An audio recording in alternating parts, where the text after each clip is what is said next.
Olá, sejam todos bem-vindos a mais um vídeo daqui do canal. Hoje vamos falar do crime horrendo que aconteceu com Jéssica Sofia Tomás Biscaia em Portugal e chocou o mundo inteiro.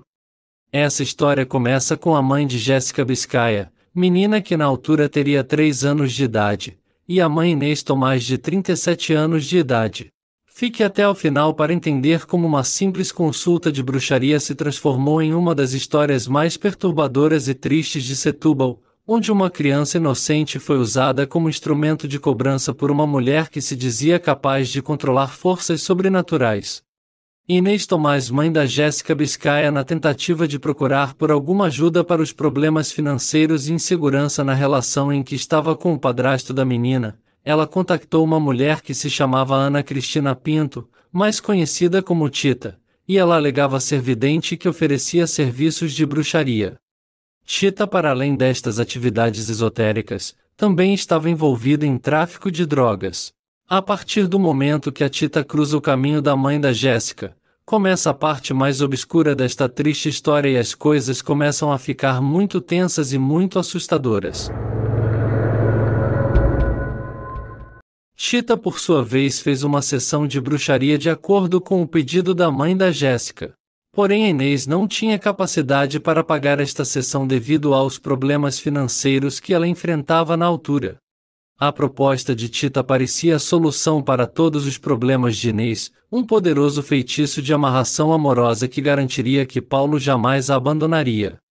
O preço cobrado foi de 800 euros, uma quantia astronômica para uma mulher que mal conseguia alimentar a sua filha mais nova. E com isso vocês não imaginam a cena que se sucedeu logo a seguir com a pequena Jéssica.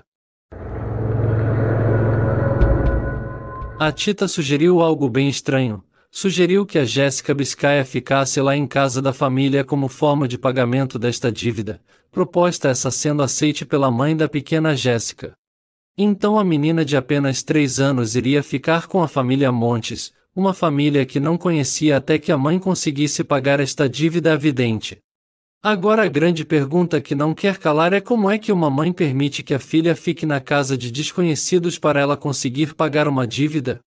É muito estranho, nem? A menina, de 3 anos, ficou com a família Montes durante 5 dias, e vocês não têm a noção do sofrimento que esta pobre menina passou. O comportamento da Tita e do seu parceiro é de gelar a espinha. A atitude da família Montes descreve-se como diabólico, pois a menina durante esses 5 dias sofreu mais de 130 agressões. Pessoal, vocês têm noção do que são 130 agressões para uma menina indefesa de 3 anos apenas? E isto inclui palmadas, murros, pontapé, etc.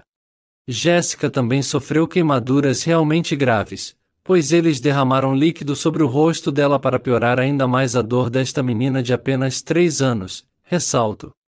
Esta família diabólica arrancou o cabelo da menina como se as agressões não bastassem, e o mais frustrante para além destas agressões, eles também utilizaram a menina como correio de droga, colocando droga nas fraldas, e sabe-se lá mais em que sítio e que também colocaram.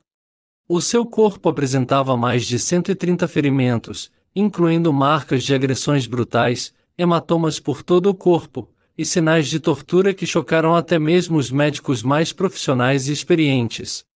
A família Montes foi tão longe nessa ação diabólica que quando a Tita devolveu a menina, ou seja, no último encontro no dia 20 de junho de 2022, Tita diz que a mãe Inês já pode ir buscar a menina e encontram-se numa praça em Setúbal. A mãe, ao receber a menina, o que encontrou foi uma cena que a perseguiria pelo resto da sua vida. Sua menina estava praticamente inerte com o corpo coberto de hematomas e os olhos assustadoramente dilatados. Ela estava amarrada com óculos de sol e que basicamente não reagia a nenhum estímulo.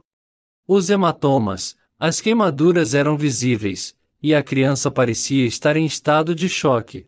Tita, numa última demonstração da sua crueldade calculista, ainda tentou encobrir a situação e entregou a Inês alguns medicamentos dizendo serem para acalmar a menina e instruiu-a a não procurar ajuda médica imediatamente. As ameaças continuavam se Inês denunciasse o que havia acontecido. Não apenas ela, mas toda a sua família sofreria consequências. Paralisada pelo medo e pela culpa, Inês tomou uma decisão que se tornaria o seu maior tormento. Levou Jéssica para casa esperando que ela melhorasse com o tempo.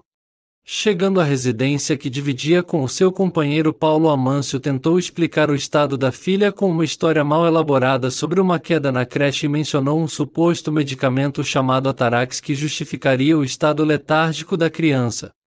As horas seguintes foram cruciais e devastadoras enquanto Jéssica jazia imóvel. Seu pequeno corpo lutava uma batalha perdida contra os danos causados por 5 dias de torturas e drogas. Paulo, padrasto da Jéssica, embora suspeitasse que algo muito mais grave havia acontecido, não conseguia extrair a verdade de Inês, que se mantinha presa entre o medo das ameaças de Tita e o pavor de admitir a sua própria participação na tragédia. Foi apenas no início daquela noite, por volta das 18 horas, quando Jéssica começou a ter convulsões, que Inês finalmente criou coragem para chamar uma ambulância e os paramédicos chegaram em questão de minutos, mas o cenário que encontraram era devastador. A menina apresentava manchas roxas por todo o corpo, hematomas no abdômen, e o mais alarmante, as suas pupilas estavam completamente dilatadas, um sinal clássico de dano cerebral severo. A equipe de emergência iniciou imediatamente os procedimentos de reanimação ali mesmo no pequeno apartamento em um dos bairros mais pobres de Setúbal. Assim começou uma corrida frenética contra o tempo. Os profissionais lutavam não apenas contra os danos físicos visíveis, mas também contra os efeitos desconhecidos das substâncias que haviam sido administradas à criança durante o cativeiro. A ambulância partiu em alta velocidade para o Hospital São Bernardo em Setúbal, com as sirenes cortando o silêncio da noite. No trajeto, os paramédicos não cessaram as tentativas de reanimação da pequena. Por sua vez, Inês, sentada ao lado da filha na ambulância, assistia impotente enquanto os profissionais faziam de tudo para manter a sua menina viva. Jéssica Sofia Tomás Biscaia, de apenas 3 anos, exalou o seu último suspiro nos braços da mãe antes mesmo de chegar ao hospital. Os médicos do pronto-socorro, ao receberem o corpo da pequena Jéssica, ainda tentaram mais algumas manobras de reanimação, mas era tarde demais e o óbito foi declarado oficialmente.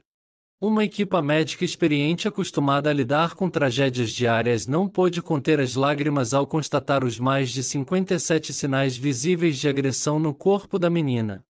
Médico de plantão, cumprindo seu dever legal e moral, imediatamente acionou as autoridades policiais. A morte de Jéssica não seria apenas mais uma estatística, seria o começo de uma investigação que exporia uma das histórias mais sombrias de Portugal, com o corpo da pequena Jéssica agora sob os cuidados da equipa médica legal do Hospital São Bernardo. Por outro lado, a frágil história construída por Inês começou a soar rapidamente, a narrativa sobre uma suposta colônia de férias e uma queda acidental na creche. Mas ela não resistiu aos primeiros questionamentos dos investigadores da Polícia Judiciária de Setúbal. Afinal, que creche seria essa que ninguém conhecia? E onde estavam os pertences que Jéssica teria levado para tal colônia de férias?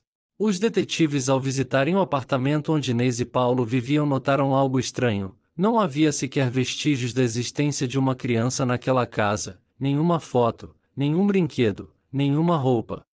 Paulo tentou explicar que jogaram tudo fora para não trazer lembranças dolorosas, mas a justificativa soava cada vez mais vazia diante das evidências que se acumulavam. Sob a pressão crescente dos investigadores e o peso esmagador da culpa, Inês finalmente começou a revelar a verdade. Entre lágrimas e soluços, ela narrou a história da dívida com Tito, o sequestro de Jéssica e os 5 dias de terror que a sua filha havia passado e suportado.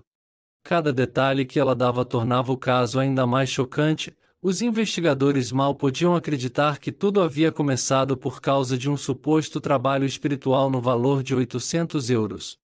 Quando a polícia chegou à casa da Tita, o seu marido Justo e a sua filha Esmeralda haviam fugido. O local estava revirado com sinais claros de uma partida apressada. Os vizinhos, que antes se mantinham em silêncio, começaram a falar e relataram os gritos que ouviam durante a noite, o choro constante de criança e as movimentações suspeitas na casa de Tita. Uma vizinha chegou a mencionar ver Tita frequentemente comprando medicamentos em diferentes farmácias da região. A caçada aos fugitivos mobilizou toda a polícia judiciária. Durante 48 horas investigadores vasculharam cada canto de Setúbal e das cidades vizinhas. A quebra do sigilo telefônico dos suspeitos finalmente levou as autoridades até Leiria, onde o trio foi encontrado escondido numa casa abandonada no bairro da Cova das Falhas. A prisão foi rápida, os três estavam exaustos e mal tinham comido durante a fuga, mas foi o relatório da autópsia que revelaria a verdadeira dimensão da brutalidade. O documento, que causou comoção até mesmo entre os legistas mais experientes, catalogou 130 ferimentos distintos no corpo da menina. Não eram apenas hematomas e escoriações, haviam queimaduras, cortes profundos e lesões internas consistentes com torturas sistemáticas. A presença de cocaína no seu organismo confirmou o uso da droga como método de contenção. Dos exames médicos também revelaram que Jéssica havia sido submetida a outros tipos de tortura que os investigadores preferiam não detalhar publicamente. Médico legista responsável pelo caso declarou que nos seus 20 anos de carreira nunca havia visto tamanha crueldade contra uma criança. As lesões indicavam que a menina havia sido agredida por pelo menos 3 pessoas diferentes, confirmando a participação ativa de todos os membros da família no crime. A brutalidade documentada no relatório da autópsia foi determinante para que o Ministério Público decidisse pela indiciação do trio por homicídio qualificado, além das acusações de sequestro, tortura e distorção. O documento também levantou questões sérias sobre o lapso de tempo entre as primeiras agressões e a busca por socorro médico, que levariam um escrutínio ainda maior sobre o papel de Inês em toda a tragédia. As revelações não paravam de surgir. A investigação descobriu que Tita já era conhecida na região por sua suposta prática de bruxaria, tendo extorquido dinheiro de outras pessoas vulneráveis. No entanto, ninguém imaginava que ela seria capaz de transformar uma cobrança de dívida num crime tão hediondo. A casa, que servia como consultório para as suas práticas místicas, havia se tornado uma câmara de tortura para uma criança inocente. A morte da pequena Jéssica transformou-se numa onda de revolta popular sem precedentes na história da cidade. As emissoras de televisão que transmitiram o caso ininterruptamente transformaram cada desenvolvimento num espetáculo público de indignação coletiva. O ápice da comoção popular ocorreu durante o velório de Jéssica, realizado na Capela da Nossa Senhora da Anunciada. O que deveria ser um momento de luto e despedida, transformou-se numa demonstração visceral da fúria dos moradores de Setúbal. Centenas de pessoas aglomeraram-se em frente à capela, muitas gritando por justiça e outras ameaçando fazer justiça com as próprias mãos. Quando Inês chegou para o velório da filha escoltada por policiais, a multidão explodiu em gritos de assassina. Uma mulher conseguiu furar o cordão policial e desferir um soco no rosto da mãe de Jéssica. O caos foi tanto que a polícia precisou retirar Inês do local para sua própria segurança. Inês, por sua vez, desmaiou durante a retirada e não pôde se despedir da filha. O funeral, realizado no dia seguinte, transformou-se num evento ainda mais dramático. O cortejo fúnebre mais parecia uma procissão de fúria coletiva. O carro que transportava o pequeno caixão era seguido por uma multidão de pessoas que alternava entre orações e gritos de revolta. O pai biológico de Jéssica, que havia viajado da Holanda para o funeral, tomou a pá do coveiro e começou a enterrar a filha ele mesmo, num gesto carregado de simbolismo e dor. Em agosto de 2023, mais de um ano após o crime, a justiça finalmente apresentou a sua resposta. O Tribunal de Setúbal condenou Ana Cristina Tita Pinto, o seu marido Justo Montes e a sua filha Esmeralda à pena máxima prevista pela legislação portuguesa, 25 anos de prisão para cada um. A sentença foi confirmada em janeiro de 2024 pelo Tribunal da Relação de Évora sem possibilidade de redução. Bom, eu estou indignada com a morte cruel e precoce da pequena Jéssica. E vocês? O que acham desse caso de hoje e o que acham das penas atribuídas aos arguidos? Conta-me aí nos comentários, e se você ainda não é inscrito no canal, se inscreva agora e ative o sininho para não perder nenhum vídeo aqui do canal. Nos vemos no próximo vídeo. Beijinhos e tchau!